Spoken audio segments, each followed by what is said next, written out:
Si Lina Bagakay Gutong, kababayan natin na taga Davao at kasalukuyang OFW sa Qatar.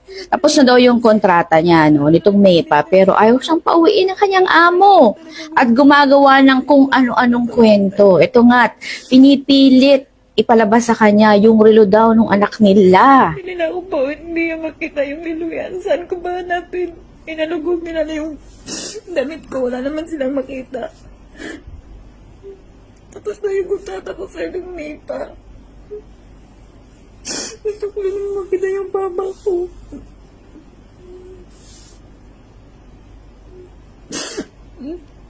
Sir, tulungan niyo naman ako, sir. Baka na naman gagawin sa akin, sir. Hindi ko lang kaya dito, sir. Ako lang mag-isa. Hindi, ayaw ko na magtrabaho, sir. Baka matrabahin ako, tapos baka mailagay sa damit ko.